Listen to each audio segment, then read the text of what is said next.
Hi, welcome to episode 3 of the Knit Assembly podcast. My name is Ashley Ling and I'm a knitter in Vancouver, Canada, where spring has sprung today. The sun is streaming through the windows. It's absolutely gorgeous. The dark clouds are around and the cherry blossoms are starting to bloom and getting that great contrast of pink and dark grays along with the sun streaming. So it's a gorgeous day. I'll be speaking about Instagram accounts and podcasts that inspire me, what I'm wearing, finished objects, works in progress, what I'm dreaming about, and blast from the stash. I'll also probably have a question or two for you at the end. Instagram accounts that are inspiring me right now: Marie Carter from the United States. She is a test knitter for Brooklyn Tweed, and she recently did a test knit called the Chabot Sweater for a designer named Ali Batty, and it is beautiful. It's like got this great drape. It's something that I would imagine in my wardrobe, and it definitely went on my to knit list. My next account that inspires me is Anna from Long Way Homestead. She is a sheep farmer in Manitoba. She used to own and run the Bad Anna's yarn store here in Vancouver. She sold it, I believe, about 4 years ago and moved to Manitoba to start her own sheep farm. And since being involved in the industry, she's really realized that there is very little research and data around the sheep industry, and has taken it upon herself to learn more and also spread that knowledge. So I had the pleasure of attending one of her lectures in the Knit City virtual forum back in February, and it was absolutely fantastic. She did a really great job of presenting the data that she had researched and found so far, and she sounds like she's really at the beginning of the journey, and there are a lot of gaps. So I'm looking forward to seeing where she goes from here. Another Instagram account that inspires me right now is Anne Choi. She is also a shepherdess, and it is really fun to take a look at her photos and Instagram feed because of all the fun sheep and the characters that she has on her farm. So go check her out. After listening to a podcast by Debbie Millman, Design Matters, I learned about a fiber artist called Bisa Butler, and she is an artist in the United States who does beautiful quilt portraits of African American people. Beautiful. So go check it out, like beautiful, inspiring color, and she has great stories. So I'd recommend, and I'll link the podcast below where she tells more of her story. Getting into podcasts that I really like and have discovered the last couple months. One is HeyBrownBerry, and she is this casual, super cool, really fun, laid back knitter, and she also has different episodes on topics she likes to discuss. So go check her out. She's really fun to watch, and I really like her projects that she's working on. Another is the tyedyediva podcast. It's two friends in the United States who are excellent knitters and also delve into other fiber crafts, which is really inspiring to see. And they also work in cooking. One of them is really into cooking and having a sticker business where they have knitting stickers, and there's a lot of really good inspiration there. The last account is Sariknits. She is a knitwear designer from Finland. She used to work for a knitwear company, a large one, and then decided to move independently, and she goes through her process and her thinking process on that. So I find it really interesting. She's really soft-spoken, so it's actually quite relaxing to watch her as I knit. I was planning on wearing Tidelines by Liisa Nieminen, and her handle is @fluffandhustle, but it was getting a little warm in here with all the sun. But speaking of the spring here with all the contrast of the cherry blossoms and the charcoal and light gray clouds, this shawl really reminds me of spring, and it's beautiful. It's made out of fingering weight yarn. I've got a couple of different skeins that I used from my stash. I've got a mix of Madelinetosh, Sweetgeorgia, and everything old. And it's a fun stash buster for those skeins that you have maybe 3/4 of a skein down to 1/4 of a skein.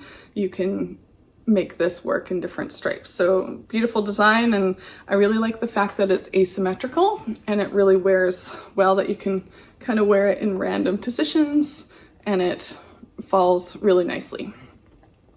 I'm going to take that off because it's pretty warm. Moving on to finished objects. I don't actually have my first finished object here. I knit that at the beginning of January. It is the Sagebrush hat by Knox Mountain Company. It's a beautiful worsted weight pattern and super fun texture and super fast knit.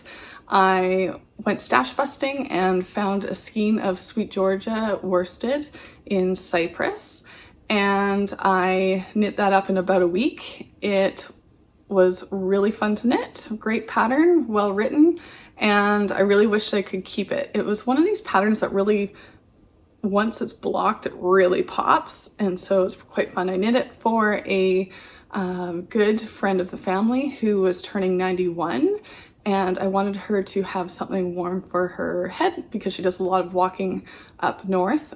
It turns out she hasn't worn hats in about probably 40, 50, 60 years. So, but she did appreciate it and was very gracious about receiving it. So one day, hopefully it's passed on to someone who might wear it, but I appreciate that she appreciates the amount of work. My next finished object is the Barley Hat by Tin Can Knits, and it is knit in Michael's acrylic yarn. It's different brands. I forget which brands they have, but it is acrylic, so that way it's easy care. And I'm knitting 21 hats in 2021 for the homeless.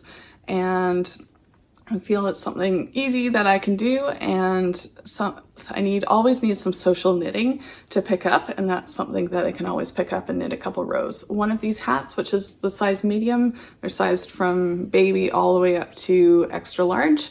One of these hats takes a couple of nights for me, so I feel that's something easy that I can do. So my works in progress are still works in progress, and I'm okay with that. I wish that I had done them a little earlier in January and February, but honestly work was nuts and I lost a little bit of mojo.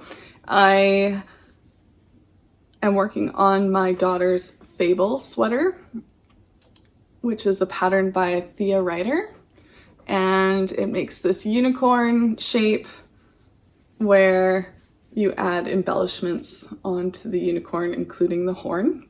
It is knit out of Berocco Ultra Wool Chunky in purple and white, which was my daughter's colors. So I have to finish sewing up this sleeve, adding a bit to the neckline, and then embellishing, and of course weaving in these threads. It's a very easy knit.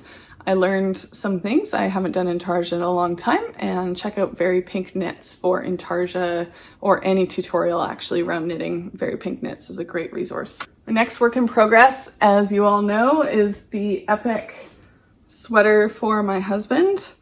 It is the Good Neighbor cardigan by Amy Herzog, and I'm knitting it out of Woolfolk Far in the colorway 20, which is like a dark plum, and that's probably the best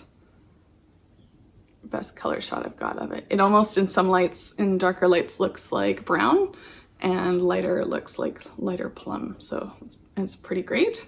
As you can see, it's in pieces. I have kept on the tubular cast on. I need to get rid of that extra string, and I need to sew these together. They've been blocking this past week.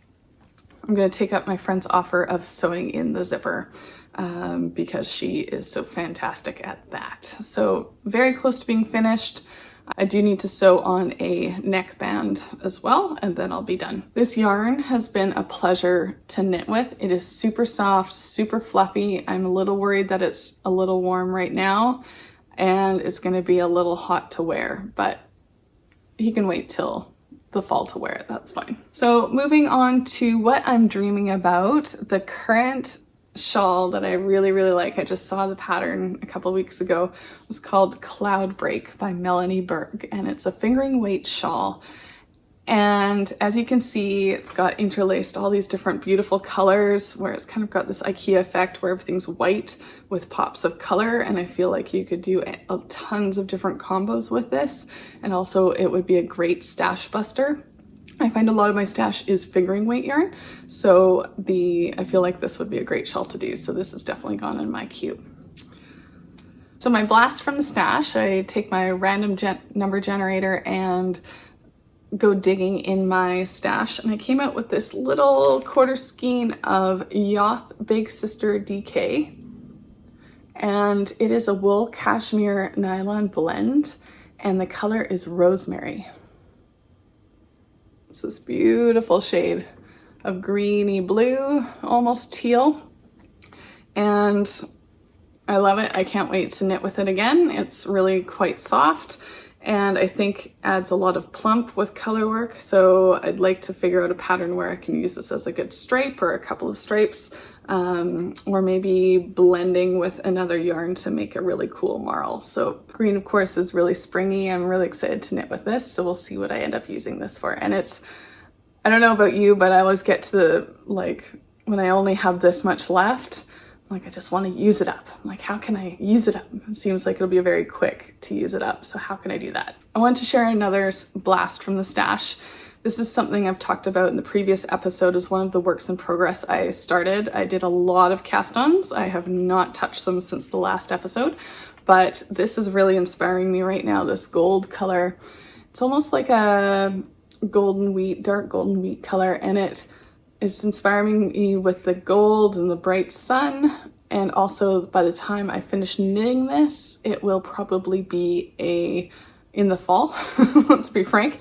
So it's a really great fall and spring color, I think. So I will be knitting the Calm sweater, and I'm currently swatching that. The yarn is O Wash fingering in Feldspar.